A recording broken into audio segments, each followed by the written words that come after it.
So today's the exam review, and so the ball's going to be in your court most of the time. We'll be working problems or answering questions, and then if it kind of there's a lull or whatever, we'll pick a Kahoot that you want to review, and we can do that, and that'll prime the pump and get us going again. So sounds like a strategy.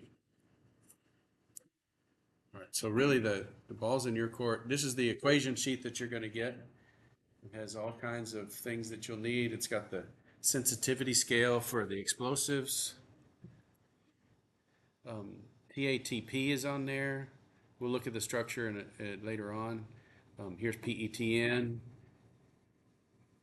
Here's RDX, TNT, and then TATB, the most insensitive explosive that we have to date. So here's the enthalpy of combustion equation from that QSPR that we did in PChem 2. Y'all may not have done that, but still, that's where that came from. And it's a paper that my students and I are publishing. So this is a really nice, handy equation. If you know the chemical formula, A, B, C, and D, carbon, hydrogen, nitrogen, and oxygen, you can calculate how much energy comes out of that substance when you burn it with oxygen. Here's the composition of the atmosphere. It's all summarized here that 1 mole of air gives us 0.209 moles of oxygen, and I went ahead and did the math for the molar mass of air. So that's the molar mass of dry air. Water's not in there. So we're not going to worry about water in this situation. Okay. We've got the percent ionization of an acid. And if it's a base that you're looking at, you just take 100 minus that number that you get from this calculation. Most of the pK, even bases give you a pKa. And so you can do the percent ionization of that that base using the pKa, but that's giving you the percent ionization for an acid, and if it's a base, you need to invert that. So that's this. We have the first order kinetics here for the pharmacology stuff, and the volume of distribution, the dose per kilogram, etc. The pH of the stomach, the pH of the small intestines, and the colon. So. And then down here we have the oxygen balance equation. So this would be, notice there's no plus O2 here. So this is for an explosive, this is the decomposition reaction. And so you can calculate how much oxygen you have excess, or if this is minus, you have an oxygen deficit. And then you convert that to grams of oxygen, and then you take the molar mass of this substance and put it in the denominator, and that's the oxygen balance. Okay. So that's our equation sheet. So it has pretty much everything that you need for the exam. Just because it's on the equation sheet doesn't mean I'm going to ask a question on it, but it's open, it's fair game. So okay, so let's go through any of the problems that you have questions on. Yes. I have a question over something. Okay. Question 14. Yes. Mm-hmm. Yeah, so you need to convert, probably we're doing moles. So moles of the propane and moles of air, but you need to convert both those to masses. So the stoichiometric amounts should be in masses. So it should be mass of propane per mass of air. Yeah, so then you'd use the molar mass of propane for the numerator, and then the molar mass of air, that 28.9 grams of air per mole. And then that would change the numerator and the denominator. Yeah. Yes.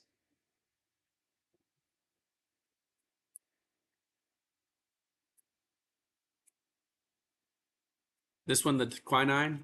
Okay. What's your question?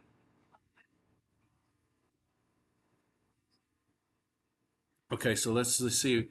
So a good thing whenever you're just confused by a problem, and this is for everybody, go through the problem, even with a pencil or something like that. I mean, you might not know what quinine is, so you might put a question mark by that. But if you're looking at this, you see dibasic. Okay, that means it has two, basic NR3s, right, with the lone pair. So it's got two bases on it. That's what dibasic means. And you can tell that because you've got two pKa's, a 5.1 and a 9.7. So one of those, when it's protonated, will give up that that proton when pH passes 5.1. The second base holds onto that proton a little longer and will give up that second proton when it hits 9.7. Okay, so those are your pKa's. Okay, it says it's encountered as a diluent or cutting agent for heroin, which is a single base of 7.95. So far, like if you're going through this, if you get stuck on any one of those things, then that's when it's time to go look it up. But here's where the problem really begins. That's all like the foundational information you're given. So the question is, in a liquid-liquid extraction with chloroform, what aqueous pH would separate quinine from heroin? Answer to 1 decimal place. Okay, so where in this text does it leave, like, do you get lost?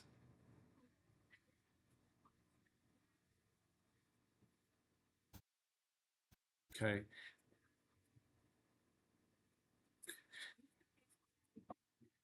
yeah, so in a separation, this is the, because I don't want to just show you the procedure, right? I want to show you the science behind it, but it's also to be quick so that we can get on to other problems too, so we don't spend, the whole time doing 2 problems. So let's say we have chloroform down here, um, HCCl3, that's chloroform, and water. And at a certain pH, you're going to have, well, in water, you're going to have the ionized things.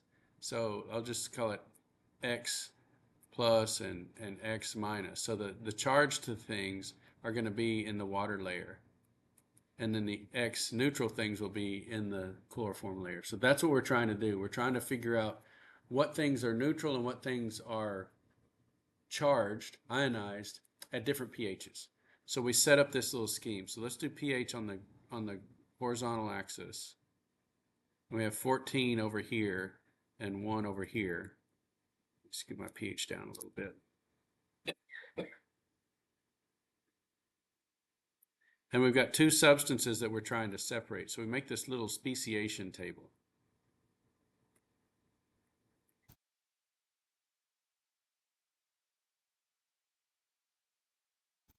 Can you see that? That's pretty far. You're in the back. So is that okay? So in this speciation table, so let's come up with some labels for these things. We have heroin and quinine. Let's use. I don't want to use H for heroin because H could be a proton too. Like so, we'll use something for heroin. So quinine we can use Q. So we'll use Q here on the top. So and then what do y'all want to use for heroin? M.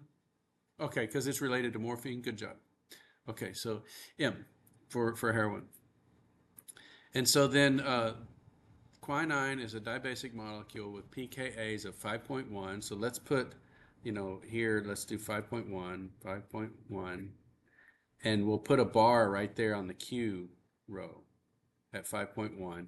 And then 9.7. We'll put a bar over here at 9.7. Okay. So those are the pKa's for quinine. Now, what does that tell us? Those are the pKa's at which the acid will be deprotonated. And so far to the left in superprotonated, highly acidic environments, that would be QH2, 2 plus. Like we protonated both bases.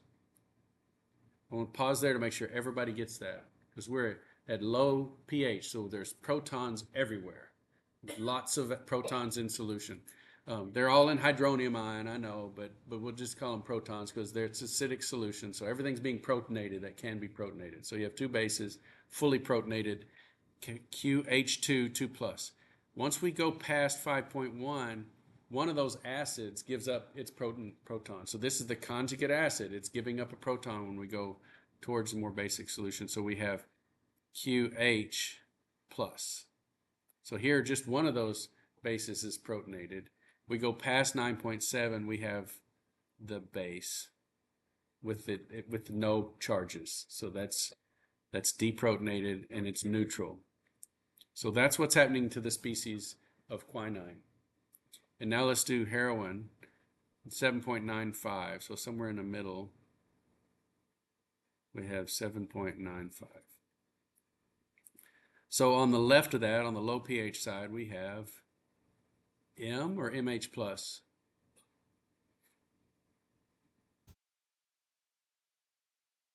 MH plus. We're on the low pH side, so that's MH plus. It's been protonated and it's ionized. And then up here, we go past 7.95 and we have just M, deprotonated, neutral.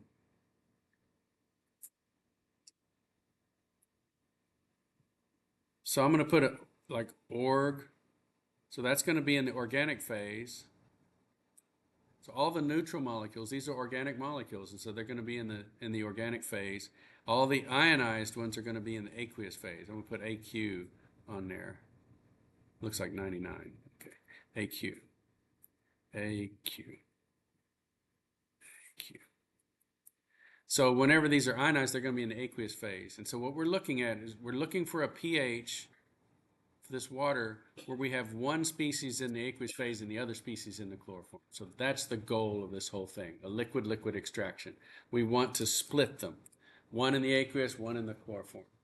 Sometimes we have three analytes, and so we're just going to have to figure out, since we only have two layers, two of them are going to go on one side and one on the other. So if you have three analytes, you're going to have to do this twice. We're going to split two from one, and you're going to take those two, put it in another set funnel, change the pH, and split those two.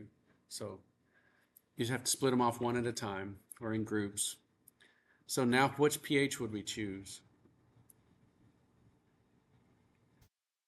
This is roughly 8.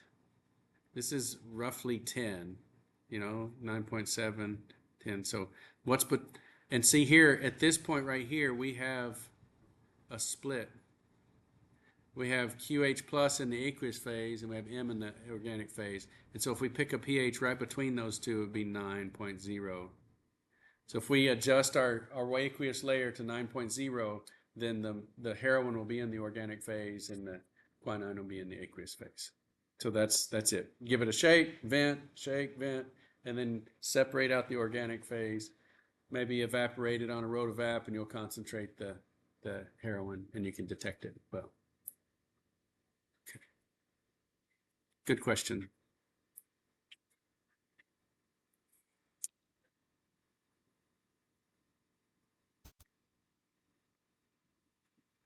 Who's next?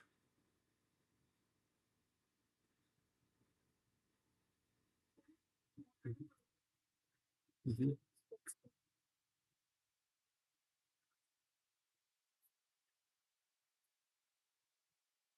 Mm-hmm.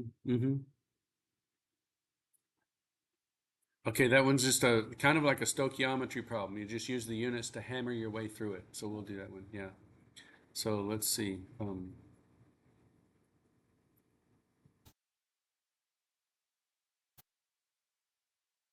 Here it is, the lethal dose. So it's homework 8, number 4. And so it's asking how many pills would be an LD50 or a lethal dose of this 225 milligrams for a 130-pound female.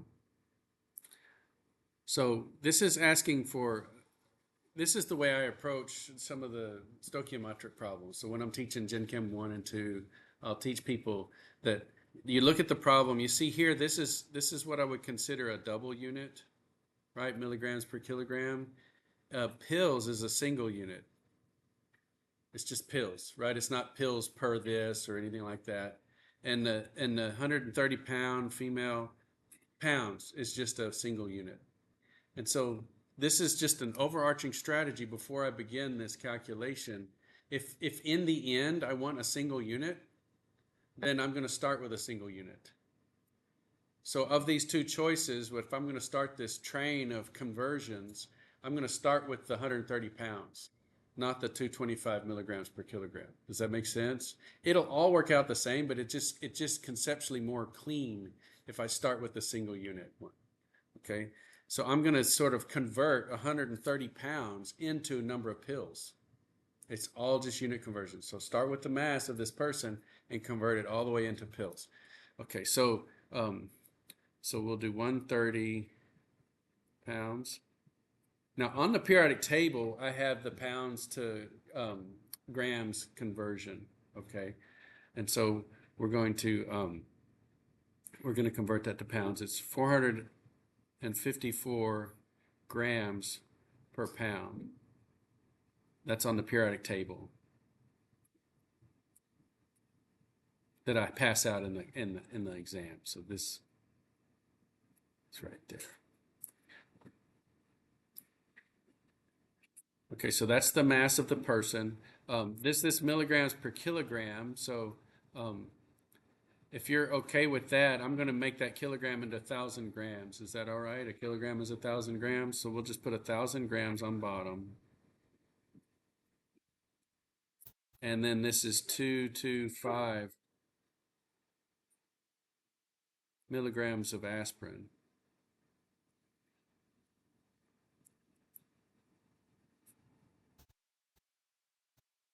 And then these pills are 325 milligrams of aspirin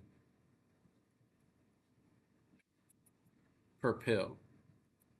So just following the units, I'm able to get all the way to pills. Okay. So we break out our calculator, which I've got right here. And then there's a decision to make at the end. So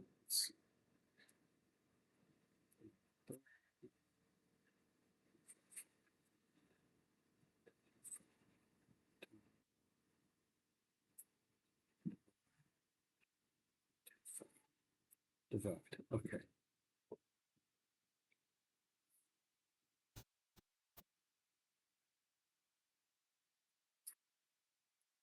I did something wrong.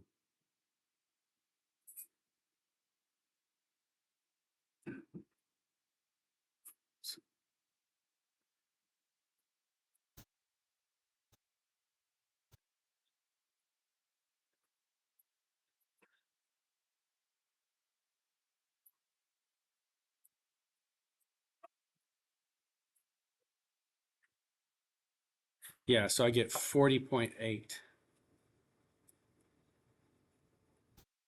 Okay.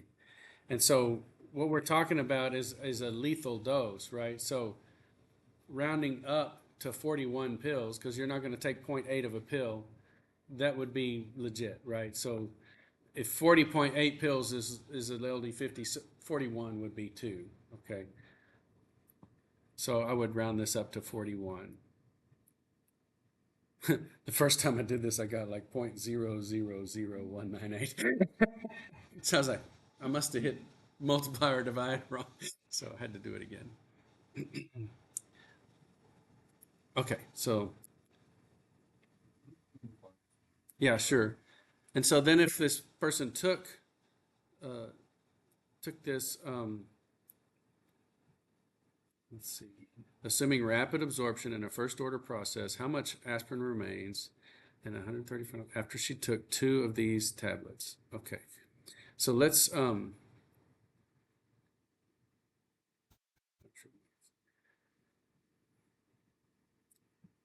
okay, so what we're going to do is we're going to calculate um, again rapid absorption. So we're going to say that all of this goes right into her bloodstream, in terms of her like her dose. We calculate doses in terms of like milligrams per kilogram. Okay, and so this 2 of these will go in to her bloodstream. So that's what is that? 650. So 650 um, milligrams of aspirin is equal to what I would call the C0.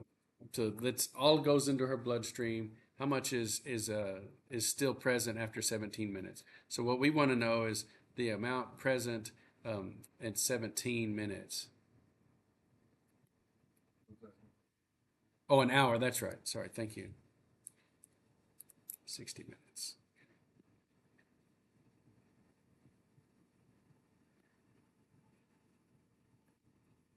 So this is the first order kinetic. So we have e to the minus um, time over t1/2, and I think it's times the log of 2.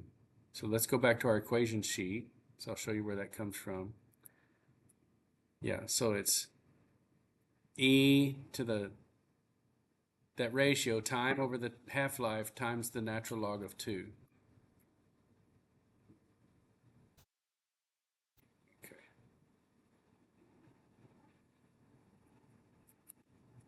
So that's equal to 650 milligrams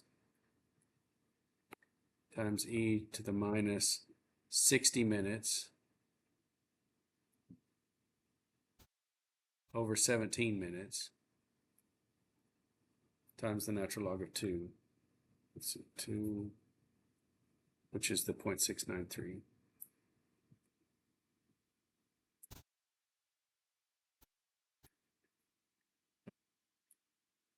Sixty times 17 divide, change the sign, e to the x. So it's like 8% is left times 650, 650. So this says 56 milligrams aspirin. Where'd it go?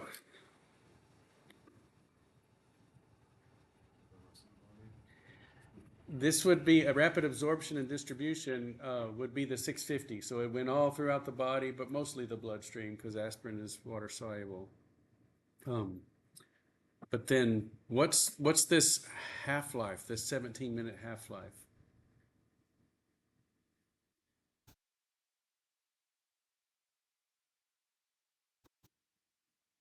There's two or three things that could happen. It could be metabolized in the liver and go away because it's no longer aspirin, it's a metabolite of aspirin. It could be metabolized directly in the kidneys, in which case it wouldn't be aspirin anymore.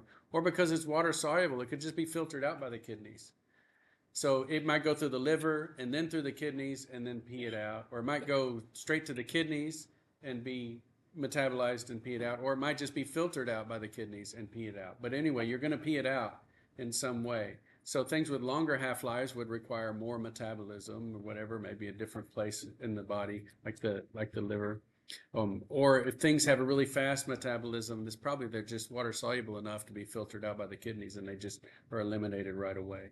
But that's what a biological half-life is. This is not a radioactive substance. It doesn't have a radioactive half-life. It's aspirin. But it has a biological half-life. So you put some in your body and it just naturally leaks out through your urinary tract. Or is metabolized and then leaks out.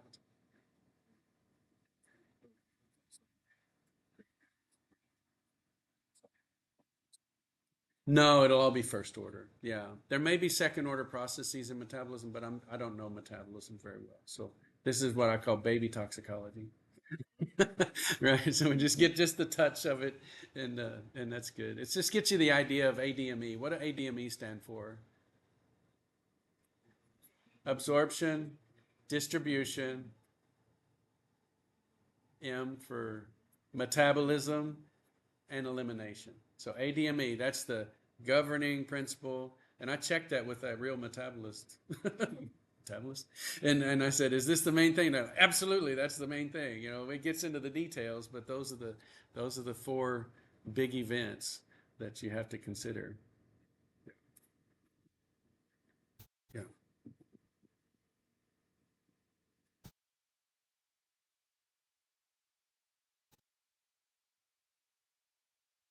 Yes.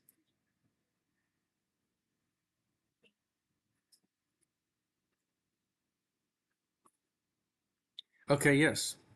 Using the Williams equation. That's a joke.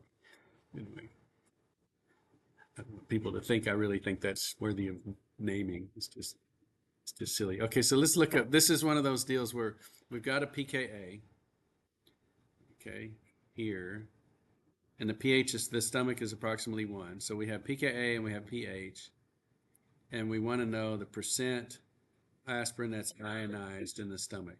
And so that's what that calculation does directly. So let's go up here and find it. And I always want to check it because I always want to check this difference here.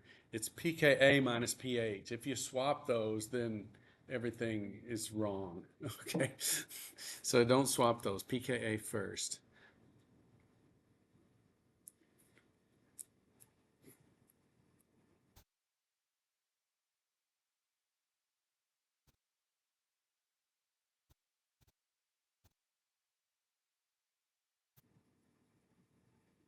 Did I get that right? Let's go back and check. Oop, too far. Oh, it's 1 plus 10. Okay, I did get it. So, um, okay, so this is a plus sign right here. Okay.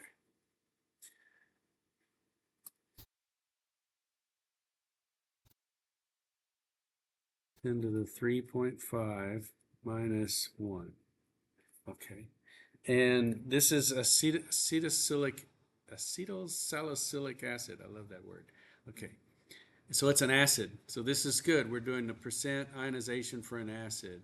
We don't have to do the 100 minus this. So, yes. We could. It'll give us a point something, and then we would multiply by 100. So we can do that. Yeah. Okay. So let's do that.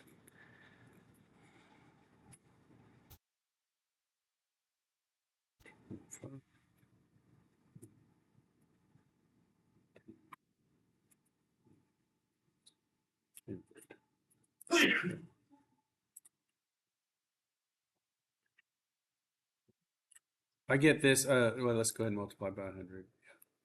I'll get 0.3%. So not very much is ionized in the stomach. Okay. Because it's an acid, it's an HA in the stomach. Let's draw our little stomach. Okay, that's the stomach. Little hatch there. Okay, and then we have H pluses everywhere in the stomach. It's a pH of 1. So why would that HA, a weak acid, give up its proton? There's already too many protons in the stomach acid. Okay. So that's why the percent ionization is so low. And so it's going to be less water soluble because it's an organic substance that's neutral. And so it's not going to want to go into the bloodstream. But if it moves into the intestine, then it'll change. So so now what's the percent ionization in the intestines where we have a pH of about 6? So this one is 1 over 1 plus 10, and it's 3.5 minus 6. So now we get a negative number in the exponent of that 10. So this is going to be 1 over 1 plus a tiny little number. Okay. So it's going to be very close to 100%. So 3.5, enter 6 minus 10 to the 1 plus, invert, I get 99.7% ionized.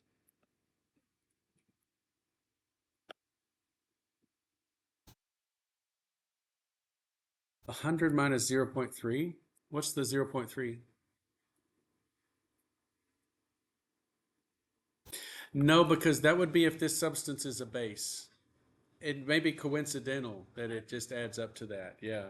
No, that's an interesting coincidence. Yeah, but that would be so students are making connections, right? That's like, oh, look, those numbers add up to 1, but that's yeah, that's not it.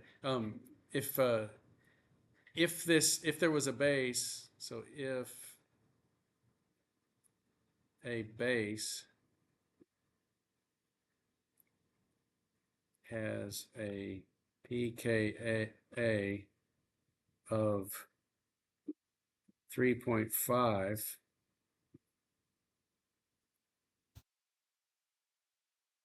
what is its percent ionization in the stomach? I always say stomach, right? Okay, stomach.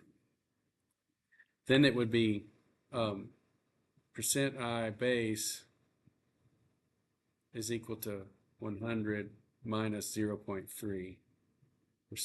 So you would do this calculation. It's the 3.5 minus 1, but because it's a base, then you take this 0.3 and subtract it from 100. So that's when you would do the subtract from 100, and so this would be 97 point or 99.7%. So that's in the stomach, but it's a base. Because in that case you have um, BH plus in your stomach because it's surrounded by H pluses everywhere. And so you try to put a base in the stomach, you have so many protons, they're going to hop on those nitrogens and make it an ionized substance, and it's going to go into the bloodstream. So we have the same pH in the stomach, but bases are ionized and acids are neutral.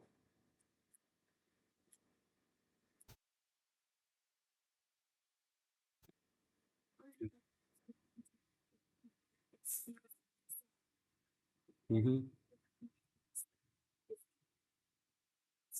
Interesting. Okay, then we would have to go back up here and see on this little chart. Yeah, 1 to 3. Okay, so that range, I'm gonna, um, I will like make the answers to where they're far enough apart that if you picked 1 or 3, you would you would be able to say, well, that's the only one that makes sense, right? Like you would have, close to 100%, close to 0% ionized, and maybe 50% ionized. And you're not going to get 50% ionized from a pH of 3, you know.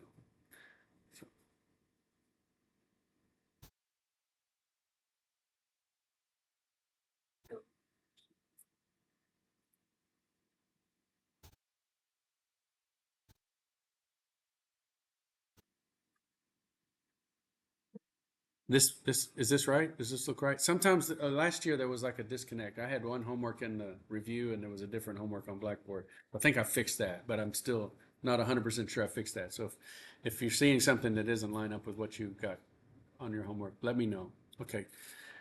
So let's do all of these ones where we have lots of molecules, and I ask you a bunch of questions about them because that was at the bottom of the homework is like, can you tell the bases? Can you tell the you know soluble species and so on? So let's look at all of these and answer questions about them. So compound C above has a pKa of 9. What species is the most abundant in the stomach? And so here we have this compound C. We could do that speciation chart.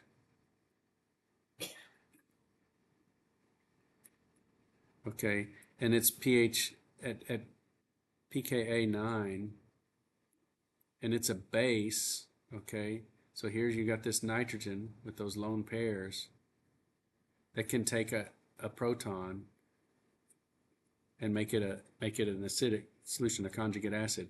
And so over here this would be CH plus, and over here would be C. So you've got the speciation, just like you did for the liquid extraction. So you don't have to do the Williams equation. You could just look at that pKa and know that if I'm at low pH, it's 100% ionized, and if I'm at high pH, it's not. And so the stomach is down here, and the small intestines and the colon, I'll just say intestines,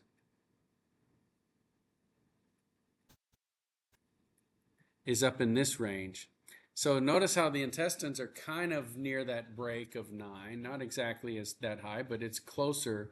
And so this will be less ionized in the intestines, most ionized in the stomach. And so if we're looking down here, we would see it's a single base. So it's not going to be this one. See, this would be a double base.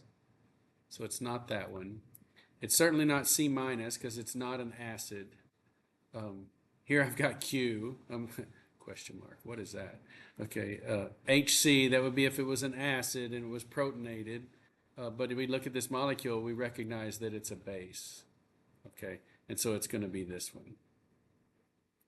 Does that answer your question and kind of explain why? Yeah.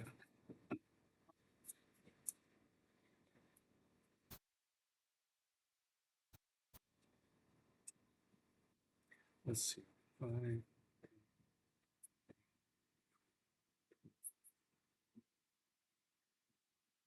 I'm going to do something now because some of y'all didn't take PChem with me, so I don't.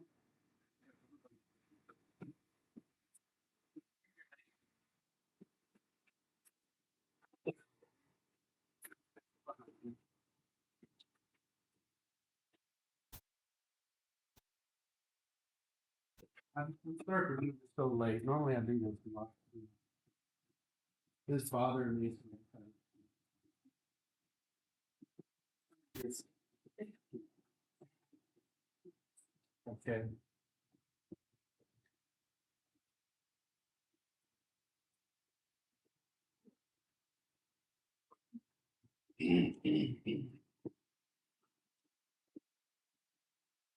Y'all smile.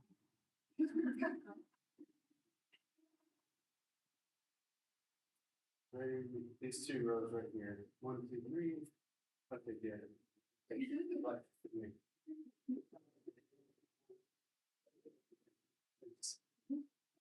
breaking the neck one is yours. These two rows. 1, 2, 3. Everybody's coming.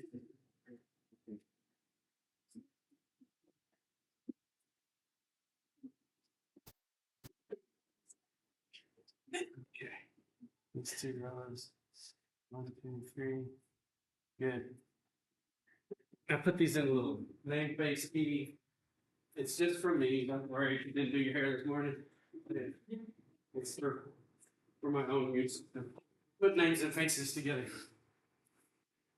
Thanks. Okay. I can still do that. I can't do the cartwheel anymore. My wife won't let me. So. There's a video on YouTube.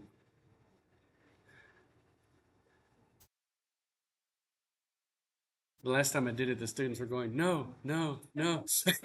I can probably do it in the grass. I don't think I'll hurt anything in the grass.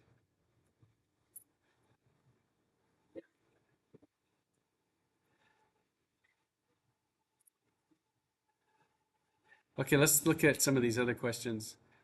Um, which molecules have an amide group? This is important to know since amides are not pH active. They look like bases, but they're not. The amide um, H plus ion has a pKa of 0.5, so it's neutral at all pHs above 0.5. So we're looking for amides. So where are they? Do you see them in here? A, where is it in A? We've got a nitrogen here and we've got a nitrogen there. Louder? Next to the ketone. Yeah, so this looks like a ketone, but when it's a ketone next to a nitrogen like that, it's an amide. The reason it's not pH active is because you've got this these lone pairs are delocalized along with that double bond, and so these lone pairs here are like delocalized over this whole structure, and that makes this planar. So this is all planar.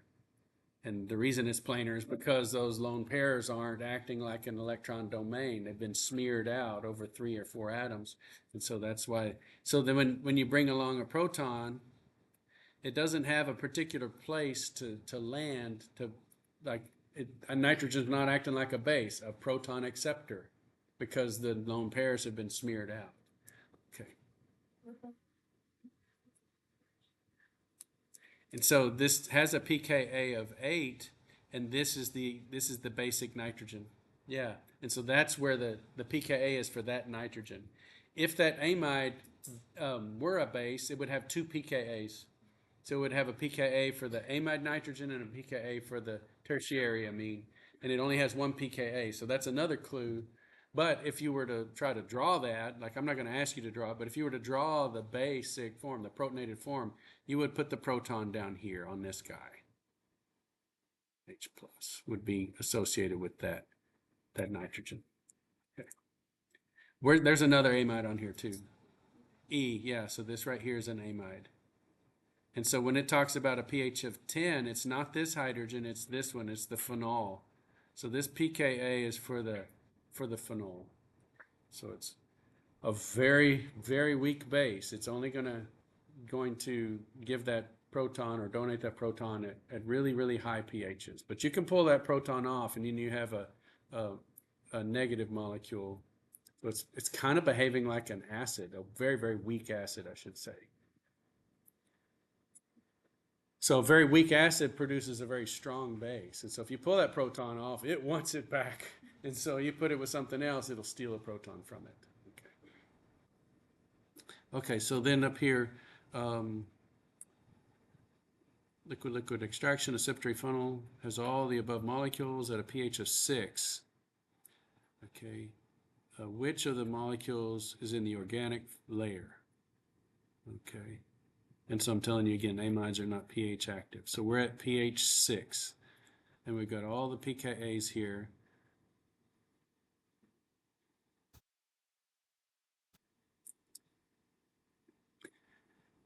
So at pH of 6, that's less than 8. What does that tell us? What?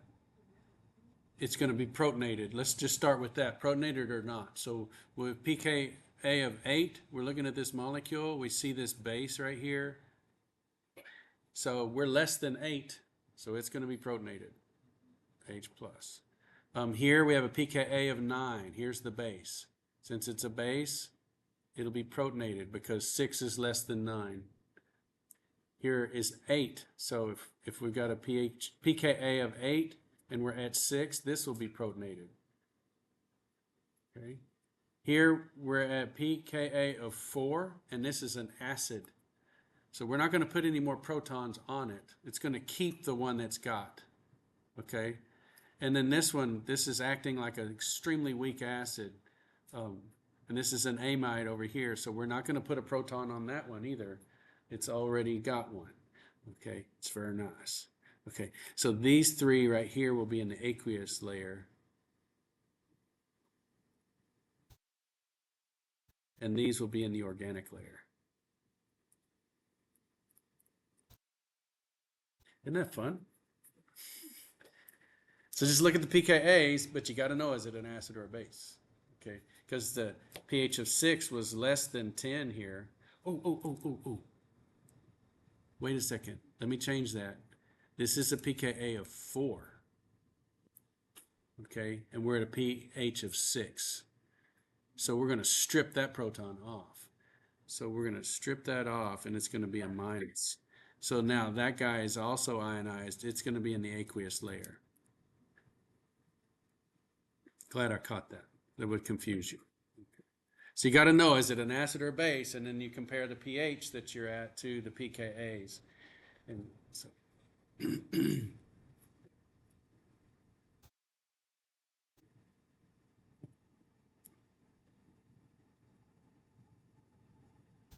okay, what about this next one? Which drugs are a carboxylic acid?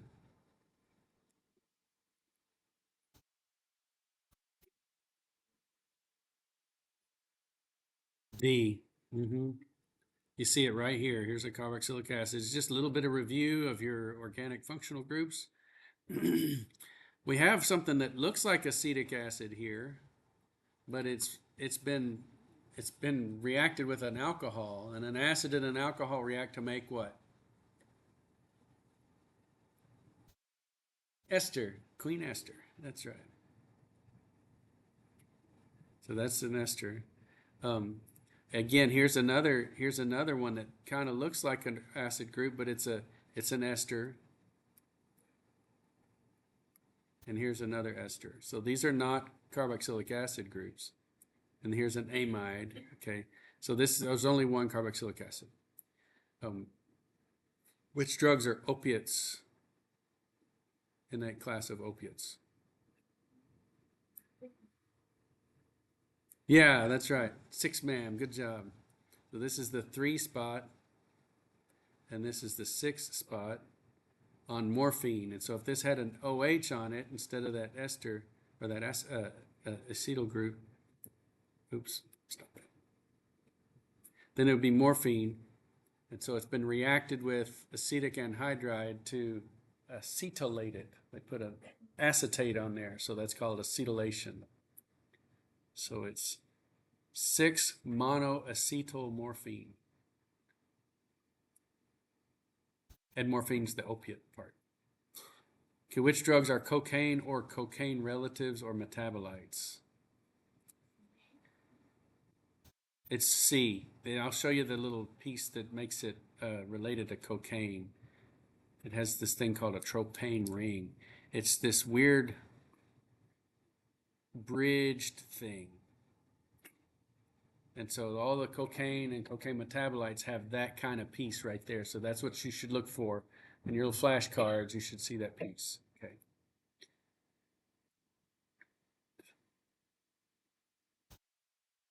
I haven't been writing the answers on here, but hopefully you have. Which drugs are fentanyl or fentanyl analogs? A, that's right. And they have like an R group here and an R group here, I think. And I don't remember where the other one is. Is it on this right side? But anyway, so there's a bunch of different fentanyl analogs. Which drug is acetaminophen? So if you had to, like, if you didn't know it, and you're looking at this, you're like, man, I don't know what to do about that. Um, whoa, whoa, whoa, what's going on?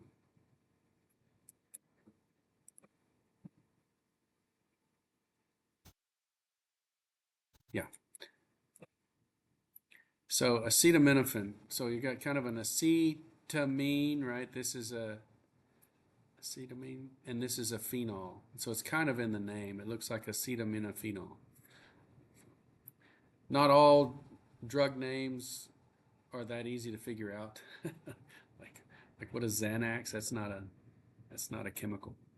Okay, it's a marketing name. If you look at a bottle of Aleve, again, Aleve you wouldn't know, but if you would see the ingredient is naproxen sodium. One of these drugs is naproxen. And so it's the only one that will easily make a sodium salt. So if we were to deprotonate this and then put it in, so we have a minus and a Na plus, OH minus, Na plus. That would be the sodium salt. So naproxen sodium would be that compound.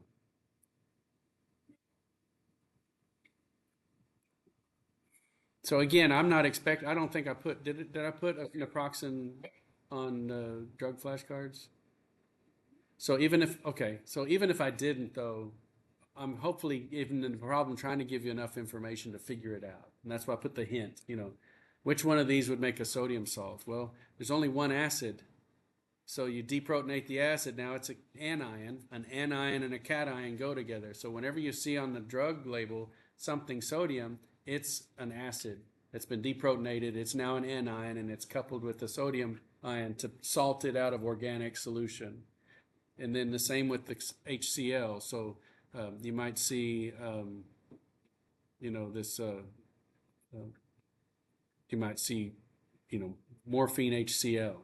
What's the HCl? Well, they've salted it out with the HCl gas in an organic solution. It protonated the base and made it a base plus, a BH plus, and then you have the Cl minus. Okay, let's jump to the next set of molecules. Here's the dyes. Okay, which is a triaromethine? A. You see, here's the three aromatic systems hooked to a carbon, a C plus. So that's this one. Okay, which of these is a nitro-based dye? Yeah, we could say C. We could also say D. But some people were like, wait a minute, C is something else. Azo linkage. So here's the azo linkage. So C is both. It's got a nitro in it, and it's got an azo linkage. So here's the nitro. And it's a little weird because these are O2 ends, right? Normally we see NO2s for nitros, but sometimes when you want to show that it's the nitrogen bonded to the ring and you're writing it from the left over here, you need to put the O2 on the outside. And so that's why it's O2N. And then, don't ask, diester carbonyls? Yeah, so which of these relies on extended conjugation of the pi cloud? So, yeah, so extended conjugation would be this one right here. So beta carotene and so on, those are these really long molecules that don't have carbonyls on them, don't have azo linkages and so on, but lycopene for tomatoes and carotene for carrots, the bright orange and bright red, they don't have any of these carbonyls on them. They've just got long extended conjugation and they're strong chromophores. This one is a little bit extended in terms of its pi cloud, and then you've got the carbonyls, and so that would be a carbonyl dot.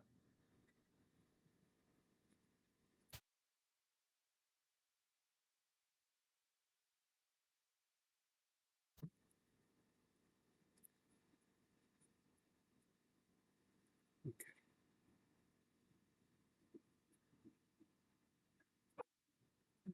Let's look at some of the other molecules, the explosives. Okay, which of these is triacetone triperoxide? We didn't talk a lot about that one, but look at the molecules. See if you can figure it out. Why do you say A so confidently? Yeah. Yeah, so organic peroxides, it's O, it's this structure right here, R, O, O, R. That's a peroxide, and you see three of them there. So that's the triperoxide part.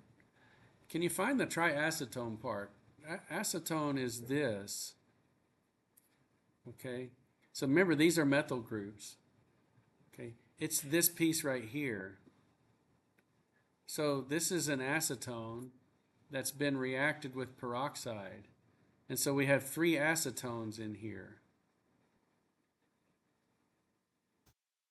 that have been reacted with peroxide, and they make a precipitate, triacetone triperoxide, which is the answer also to number 35. As we discussed, one of these is easy to make in the garage, but it's ridiculously sensitive and would blow you up just as soon as it would blow up the person you're trying to blow up. Okay. Rumors have that it detonates wet. So that's all you need is acetone or nail polish remover and concentrated peroxide. Well, 3% is probably not going to do it. You can get that at Walgreens or whatever, but you could distill it. It's a dumb idea, but you could distill it and drive off the water and concentrate the peroxide part. It's not very efficient. It's going to decompose too, but you can distill peroxide and make it more strong and then start reacting it with acetone and blow yourself up. So don't do that. Okay. What's this PETN? So what does PETN stand for? Penta.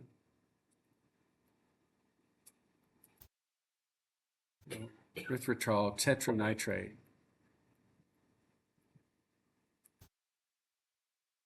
So I want to spell that out because I want you to see this part, this nitrate, ATE. Okay. In this list of molecules or in these pictures, we only see one nitrate molecule. That's the NO3. RNO3, not NO2. That's the nitrate. Okay. And so we see that right here. What is pentaerythritol? Well, it's this. I'll just draw it in the same way. OH.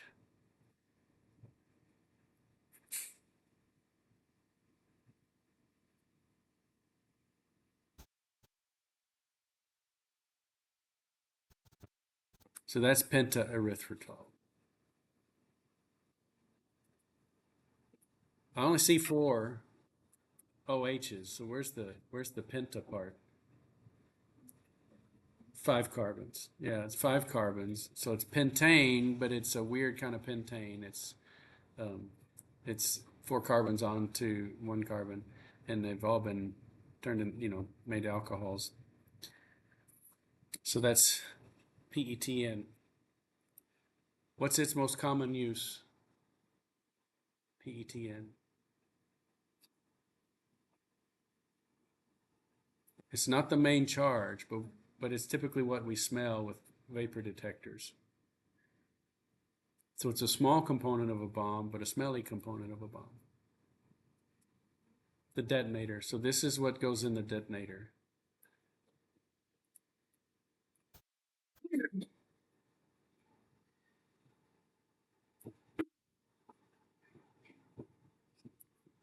Okay, which of these explosives is the safest to handle?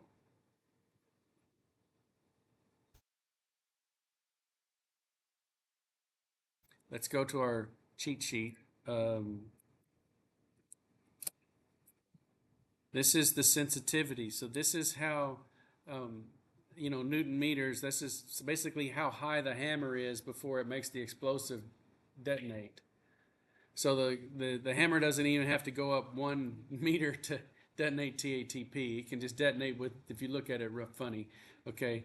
But the hammer has to go up 50 meters, if you would, if it's like 1 pound or something, and you have to put in the force of gravity. So, but anyway, 50. It's the TATB is the least sensitive or the safest to handle.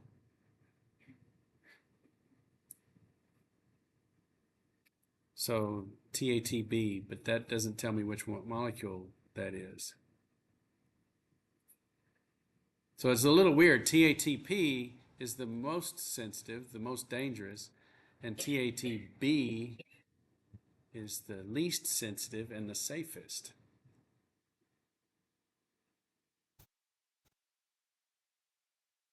So TATB, that stands for triamino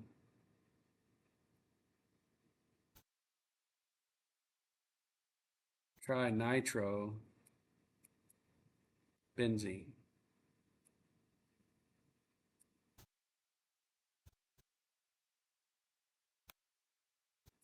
So up here we have triamino trinitrobenzene. So that's that one right there.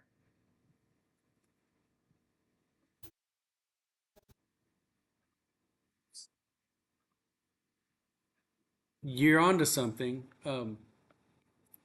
This I don't like the way it's drawn because it doesn't show the internal hydrogen bonding. So you have an oxygen here and you have a hydrogen here, and they hydrogen bond to each other. And so it really is like 1, 2, 3, 4, 5, 6, 7 rings. And then it hydrogen bonds to its nearest neighbors. So when the crystal structure, you have an amine and a nitro, and they're hydrogen bonding to each other, and they're also hydrogen bonding to their nearest neighbors, and it makes a flat sheet like that looks like graphite almost. Now, why would that be insensitive to shock? When we get to the polymer section, we'll see Kevlar, and Kevlar has a bunch of amides, and those amides can hydrogen bond to each other, just like proteins do. Like in an alpha helix or a beta sheet, you have the hydrogen bonding that makes those structures. So a beta sheet protein is very much like Kevlar. It has these internal hydrogen bonds. That makes it really robust so that protein can take a lot of insult. Like I can scratch my skin and pull on it and so on, and those beta sheets will slip and pop and then reform. It's like a self-healing polymer. Well, the same with triamino trinitrobenzene. It sort of has a self-healing thing. So when you hit it with a hammer, those hydrogen bonds can break, a lot of them, and then they can reform, and it doesn't create hot spots that lead to detonation. If we start breaking covalent bonds, then we start giving off a lot of energy.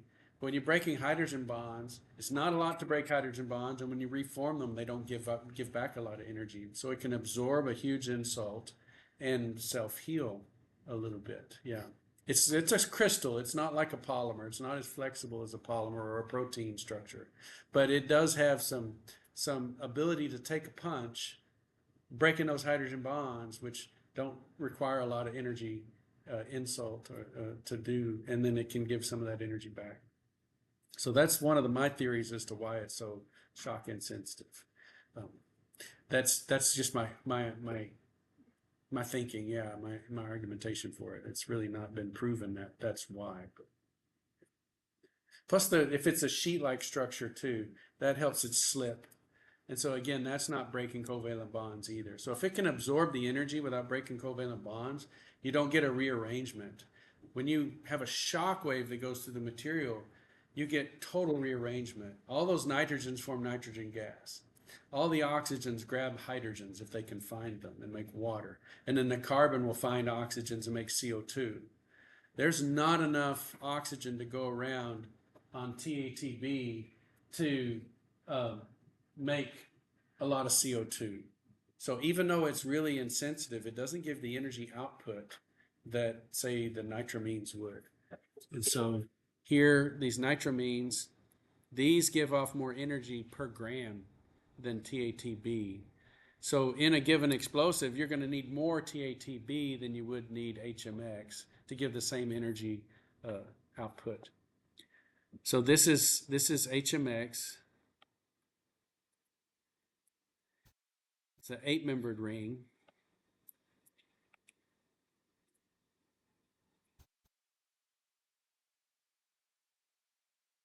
RDX is exactly the same molecule, but a 6-membered ring.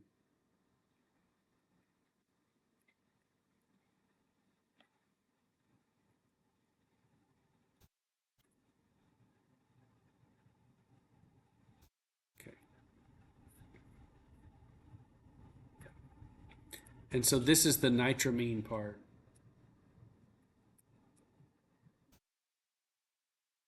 Okay. Can you see that? It's a nitro and an amine. So you merge those two words. It's a nitramine. That's beautiful because that nitrogen, those two atoms are right next to each other. If we have a shock wave come through, they're going to form nitrogen gas right away. Super hot temperature, expansive, gives off a lot of push. It's going to explode. Okay, and then those oxygens are going to grab the two hydrogens next to them. And so you form 2 moles of water for every nitramine, and then you have the carbon left over, and that's okay. Carbon will form carbon soot, and that'll be the byproduct. So you'll have gaseous water, gaseous nitrogen, and carbon soot left behind. So, and the way to get a little bit more energy out of this is to provide a polymer binder that has some oxygen in it, or some plasticizer. You could juice it up a little bit by putting in a plasticizer that has some oxygen in it. And then TNT, here's toluene.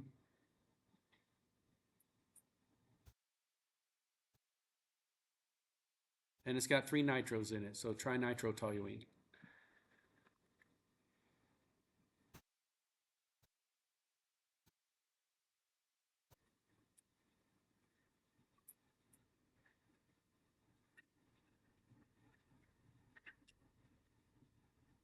Okay, we've got 10 minutes. Well, 8 minutes. Yes.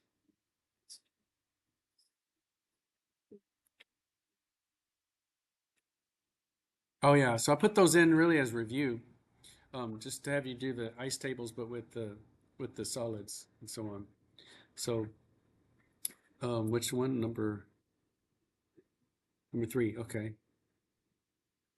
Yeah. So, manganese hydroxide. So we have MnOH2 solid.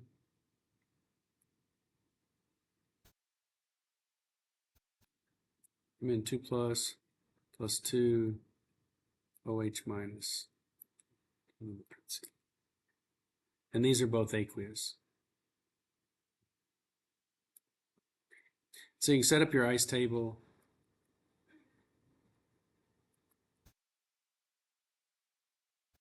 And so for molar solubility, I call these problems the solubility of insoluble things, right? Because manganese hydroxide is going to be a solid in aqueous solution, but nature hates a vacuum. So you've got this solution up above it. Some of that manganese hydroxide is going to dissociate. And then the dance partners have lost each other, right? They're in water. And it's hard for that manganese to find every last hydroxide. So there'll be a few of those that go into solution, and then they just can't find each other. When they do find each other, chances are another manganese and hydroxide have lost their relationship, and now they're dispersed in the water. So this will come up to some equilibrium where there's some manganese ions and some hydroxide ions. And so this is the solid. When we have the KSP for this, and our manganese hydroxide KSP is right here, so we use that one for this problem. This KSP is equal to just the ion products here, the solubility products. So it's going to be the concentration of manganese times the concentration of hydroxide squared, because there's 2 hydroxides. Okay. And so this, as long as there's some solid manganese in here, um, we're gonna we have the chance of being at equilibrium.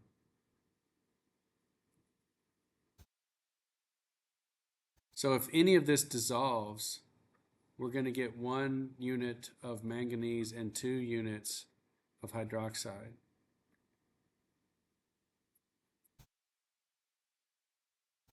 And so S minus X, so we have some minus X is going to equal some. Not very much of this is going to dissolve, okay? And so, and this amount of manganese hydroxide doesn't show up in this KSP, so we don't really even need to worry about this first column. It's these second columns that we need to worry about. So we have X here and 2X there. So 1.6 times 10 to the negative 13 is equal to X times 2X squared. And so now it's just an algebra problem. Solve for X. So we're going to square the 2 and pull it out. Okay, so let's move that to the other side. So do you see that this is going to give a 4 over here? So you square the 2 and pull it out. And so then we're going to equal X cubed.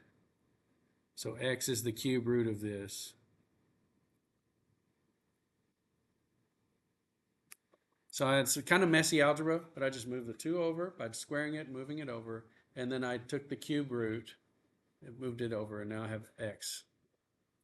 So this is where you need to practice with your calculator if you have to do one of these on the tests. So 1.6.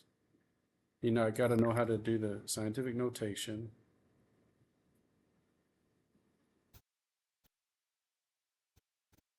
And then I'm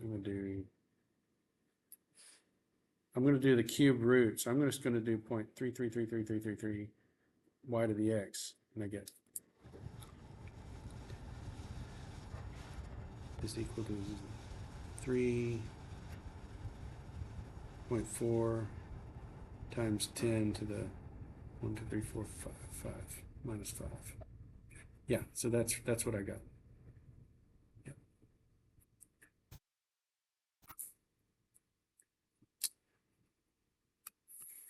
So a little bit of review on solubility products. And the reason that's important is I like this question down here. Barium is quite toxic to your body, and yet you can drink a barium sulfate solution for an x-ray of your intestines or or your stomach and so on. And how does that not kill you? Toxin is the dose. You got an enormous amount of barium in your body, but it's not soluble. The barium hydroxide is not soluble. And so there's a lot of barium in the suspension, but the molar solubility of barium is 10 to the minus 10. So it's so low that almost none is absorbed. And so there's no free barium to absorb. So your dose, even though you have a lot of barium in your gut, it doesn't go into your bloodstream. And so your dose is really quite low. So that's pretty neat. Last question. Do well. Okay. Yes.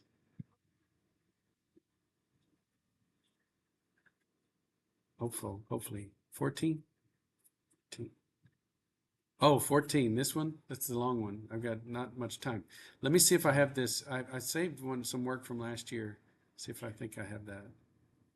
No, I don't.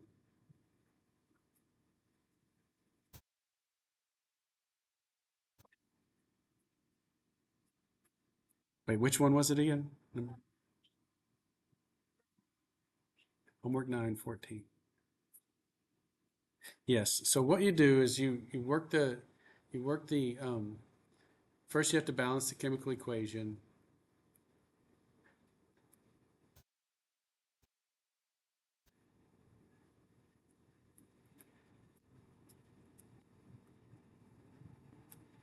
So I did that quickly just with the 3 carbons makes 3 CO2s, and then oxygen. You have eight hydrogens, and they come in pairs. So I have four waters, and then you got to make sure you have it balanced here. So we've got three O2s here and two O2s here. So that works out. Sometimes you end up with needing an odd number of oxygens, and so then you have to divide one by half. So we got five O2. So there's our balanced chemical equation. And so this is, 5 moles of O2 that you need to combust 1 mole of propane.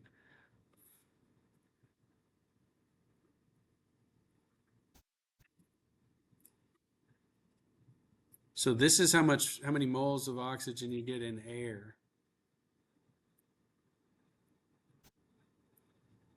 So that's probably a step that you would not remember, right? Because we're dealing with air, not oxygen. So we need to get how much air we need. And so then this gives us the moles of air, but we're going to do this stoichiometric ratio in terms of mass. And so we need to look up the mass is 28, is it 0.9? What is it? 28.9, thank you. Grams of air per mole of air. Okay, so that'll give us our mass of air. Okay, that's in the denominator of this. So this is equal to phi is m C3H8 per m of air. So we've got the denominator piece. And so then we just need to calculate the mass of propane.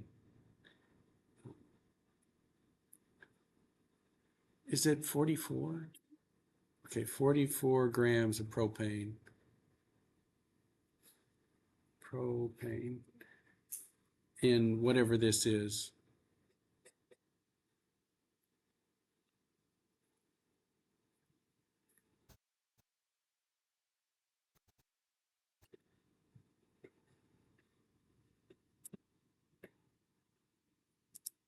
$691 and 44.